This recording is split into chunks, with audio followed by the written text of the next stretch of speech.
Hello, everyone. I'm Colleen Vanderzyden, and this is Creating an Inspired Life, which, as you may remember, I haven't said this in a while, creating your best life is part of my passion. I like to help everybody create their best lives, and I do that as a medium, and I am a registered medium at Lilydale Assembly, which is the largest spiritualist community in the world.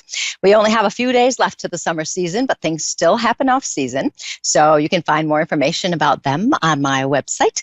I'm also a certified spiritual life coach. And as a life coach, I help people basically solve their problems, get into a different state of mind. And that's kind of what my topic tonight is for the coaching tip.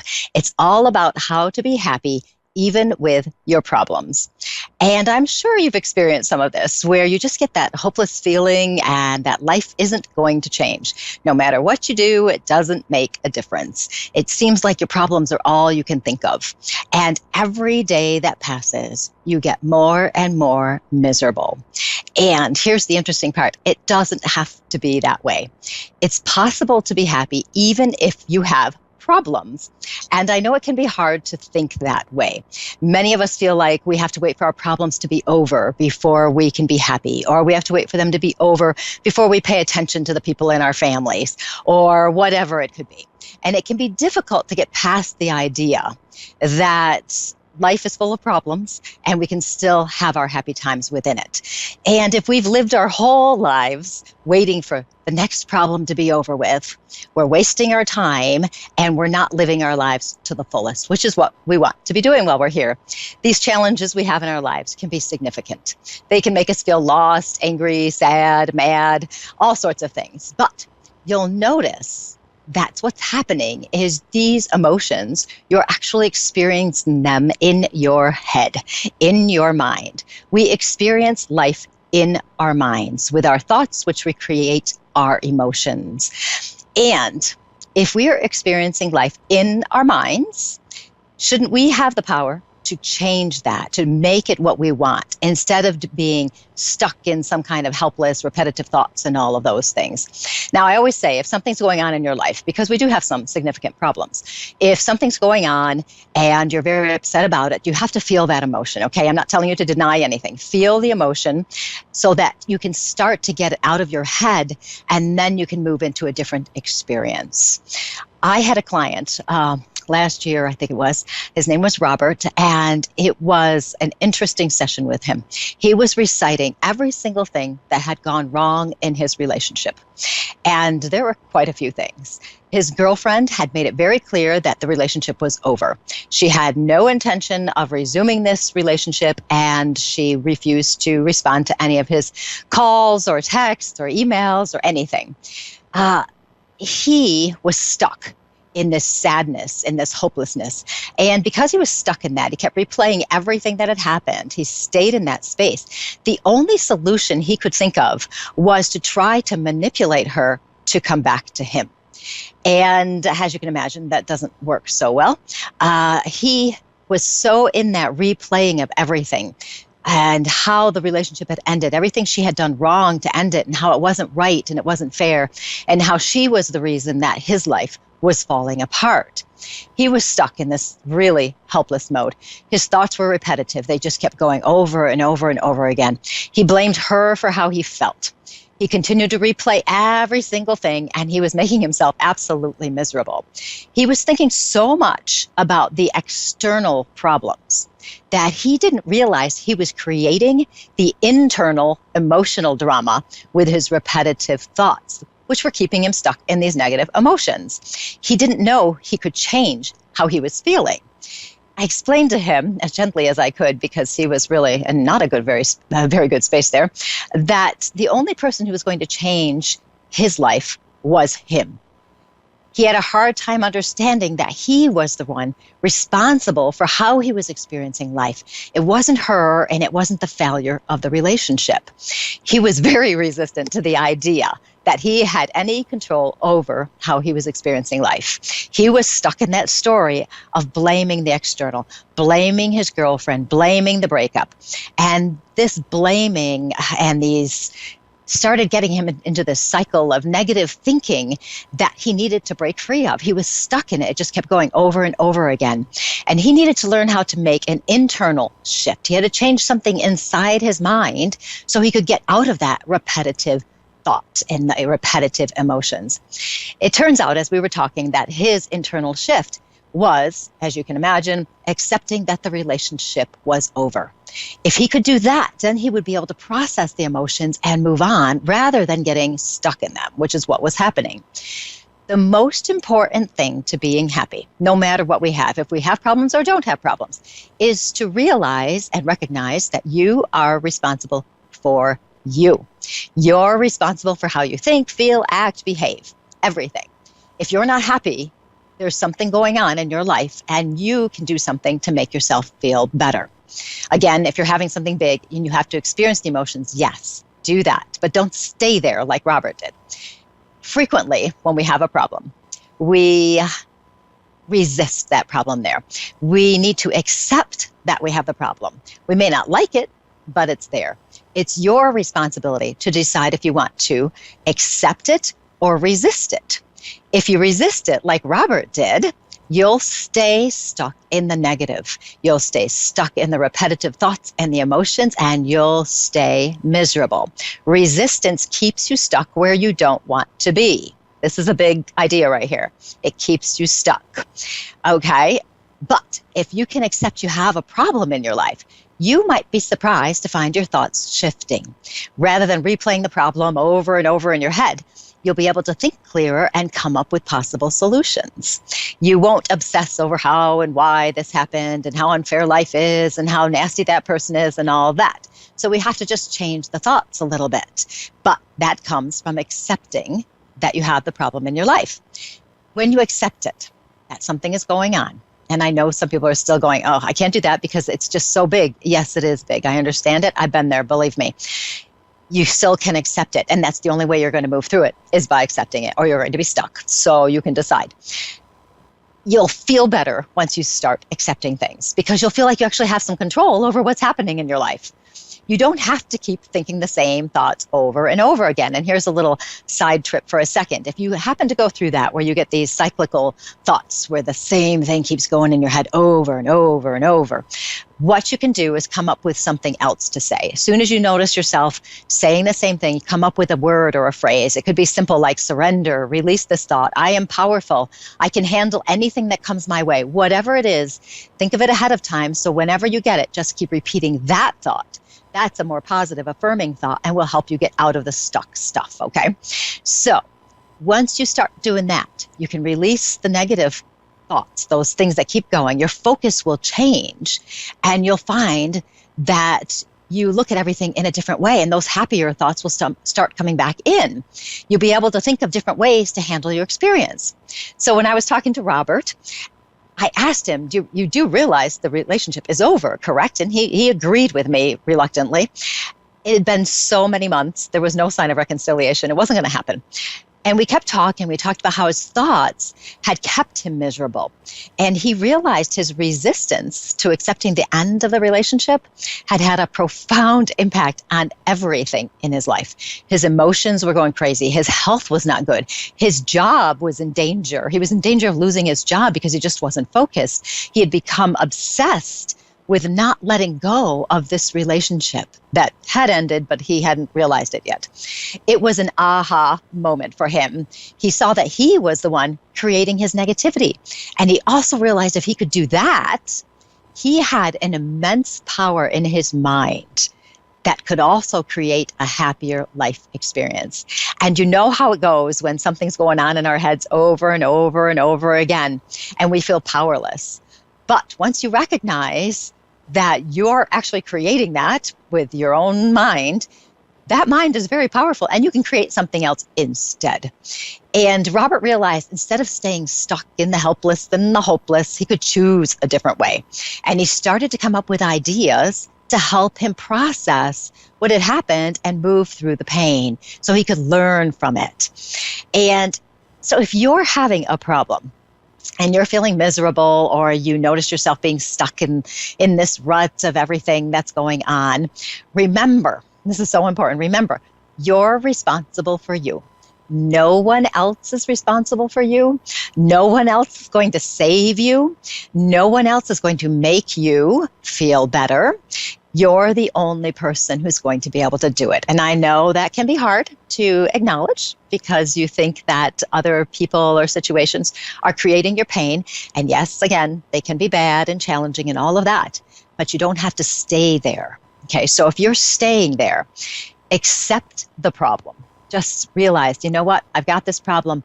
And then your thoughts will start to shift and allow them to shift rather than obsessing over the negative thoughts. Recognize you have the power to move out of them and into a happier place. Isn't that amazing? I mean, it's so true. Sometimes we think we are powerless to make changes in how we're experiencing life, but you are not. You absolutely are not. I could talk about this all day long, which I won't because I only have a limited amount of time. So this is a little bit of an introduction for you. And it comes down to always, if you have a problem, you are responsible for you. And you have the power to create the life you want to have, a happier life. I had another client who was experiencing something similar, and she was talking about all the thoughts that kept going in her mind over and over.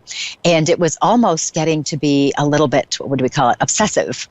And she started to think she was actually going crazy because she kept replaying every thought, every feeling. And it finally, when I was talking to her, I said, look, you've got to come up with a different way of handling this. You cannot just assume it's magically going to change without some effort on your part. And so we came up with some strategies, some ideas that she could use to substitute. And she did find that actually using the word surrender was one of the best ways to kind of release that, because what we do is we get attached to the story, we get attached to the problem, and it can be really draining on our energies if we have no idea what to do to move out of that. So that is really my coaching tip of the day. It is an interesting one, and it's definitely one that you might consider if you're feeling stuck and feeling as though life is horrible, life is unfair, all of those things. So try some of those ideas out and see what you think. You can find me at psychicmediumcolleen.com. You can also find me on Facebook, Colleen Vanderzyden, Medium and Self-Empowerment Coach. And I always love to hear from you, so feel free to just stop by and say hi, actually. So we will move on now to Jill from Indiana. Jill, how are you today? I'm great. How about you? I'm doing really well, and you sound great, so I'm happy to hear that. How can I help you today? Yes. Do you have something particular you want to talk about? Probably what everybody wants to know about. You know, the future, my health, what does the universe... Okay, you're going just a little bit in and out on me here. So I'm just going to go. Yeah, I can just hear a little bit of you, and it kind of goes in and out. So just a normal thing. I do want to ask you first, though, because I do feel like I have a spirit coming in. Do you happen to have a male spirit on the other side who was suffering from some kind of illness before he passes, cancer or something significant in the body? Yeah. Because I do feel a man coming in like this. And who would he be to you? I could be either of my grandparents. Okay. And the way he's coming in, and we'll see as we sort this all out, because the way he's coming in, he feels like somebody who is really on top of things. I feel like he's somebody who is very responsible in this physical lifetime. In some senses, does the traditional provider role, you know, we bring in the money, we have the job, all that stuff. But the part that I'm really enjoying with him is good sense of humor here about him. I feel this. That would be my mother's father, yes. Okay, it's a great sense of humor. And it's the feeling of connecting with people. This is a person who connects with people. And people feel happy to talk to him, and they just feel like they're seen. And here's the interesting part of why he's coming in, because he's telling me, you are the same way.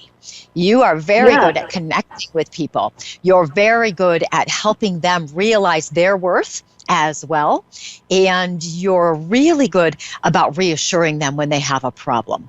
And when he's talking about this to me, he gives me such a sense of competency about you, that you can pretty much handle anything that comes your way, that no matter what is going on in your life, you can handle it. And it's so interesting because I'm talking about, handling your problems tonight and trying to still be happy.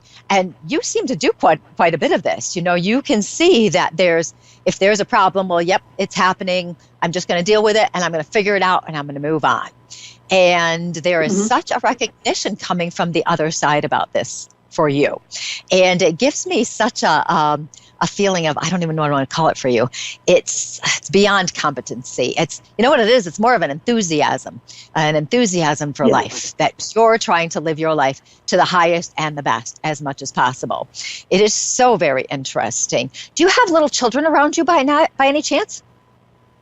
My nephew. Okay, because all of a sudden he's talking about a little one. I have a nephew. Okay. I have a couple of dogs, small dogs. A couple of dogs. Okay.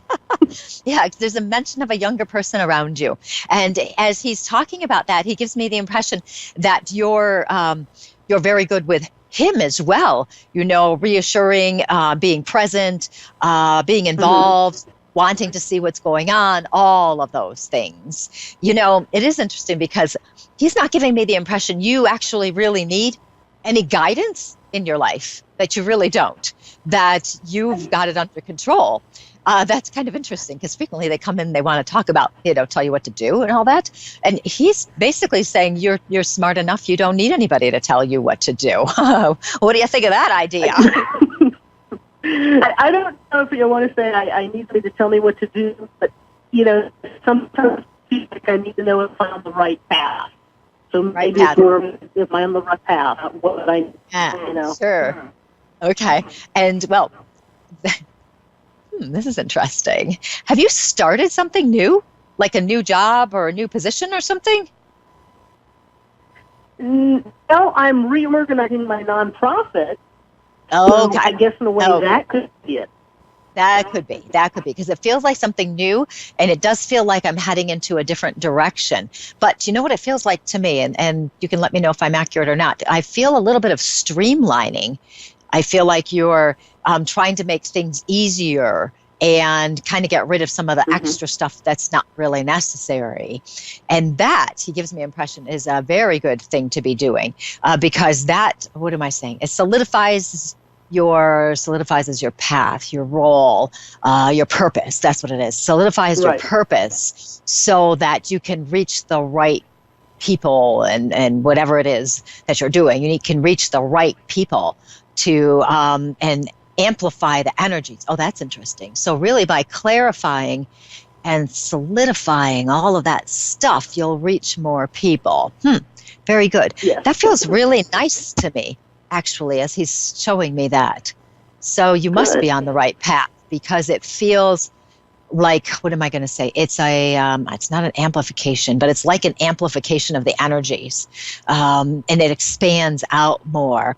Are you doing a lot more with social media and that kind of thing too? Yes, I have been posting more often. Okay, because there's an impression of that too. There's a lot of different avenues out there for that. And if you've been doing Instagram, all of a sudden that popped in too. No, I started, but haven't used it. Okay.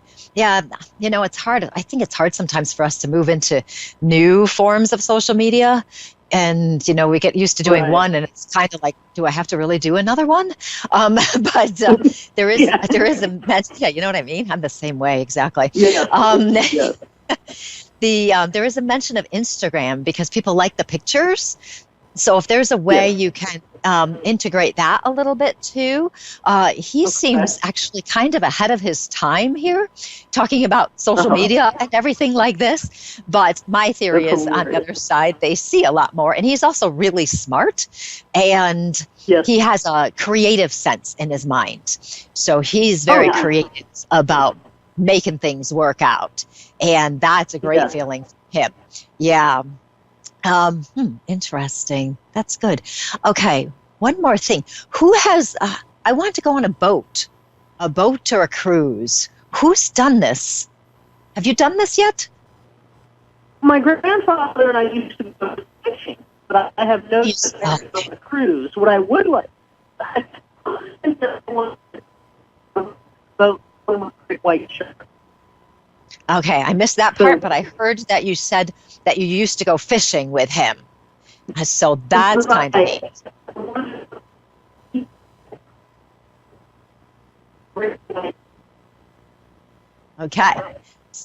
Okay, so we must have a little bit of a connection issue, but that's okay. No worries. I'll just finish up there, and then we'll just go on to the next best thing. So the feeling I'm getting here, I do want to make sure I say this. He comes through with a lot of love and a lot of pride for you. And I have to say, you guys are very similar. You guys have such a good attitude and such a good perspective on life. So keep doing what you're doing, because it feels like you're doing exactly the right thing. So Jill, it was so nice talking to you. You have such a good day today, and maybe I'll get to talk to you another time. And so that was Jill from Indiana. Yeah, sometimes every now and then, it's interesting.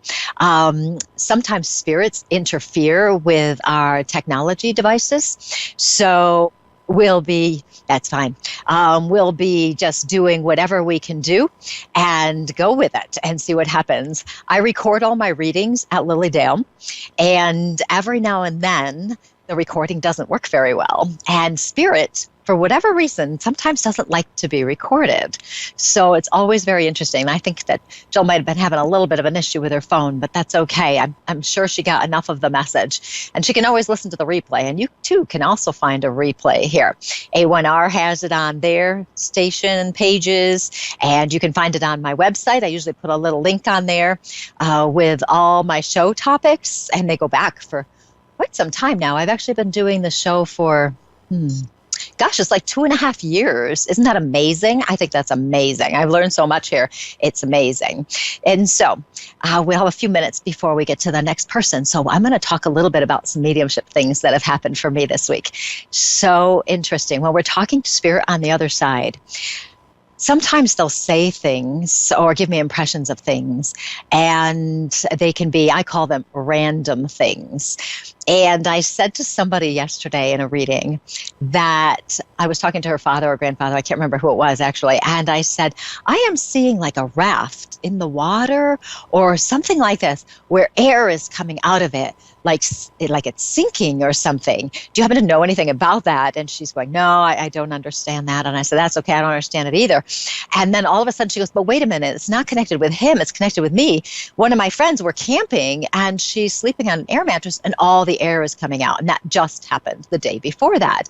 And I said, well, see, Spirit wants you to know that they're still here and they're still involved and they still know what's going on with you here. So they will talk about what I call the random things, just to let you know, because you can guarantee that person was not thinking in her head, I wonder if she's going to talk about the air coming out of that mattress. You're not going to be thinking that.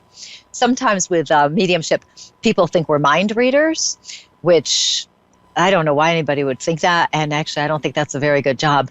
I don't really want to read people's minds. I have enough crap in my own head. I don't want to listen to yours.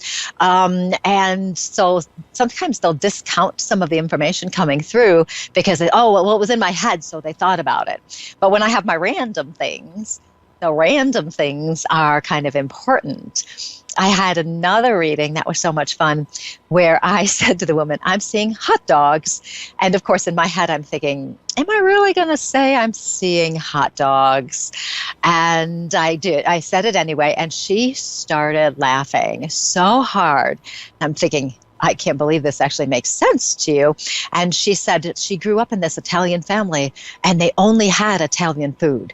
And so she would bring like eggplant parmesan to school for lunch. She would bring lasagna to lunch, all this stuff. And I guess when she was in high school, all of a sudden, somehow they found out about hot dogs. They didn't even know really what they were, how to cook them. And she said, the family just loved these hot dogs. So they started making them all the time and trying to make them more Italian. So you never know what's going to be significant. And actually, this lady, when I saw her, she had just been to a little mini family reunion, and they had brought a whole bunch of hot dogs. So it was even more significant just because it had just happened a few days before. So isn't that very interesting how spirits kind of come through with some interesting, odd pieces of information?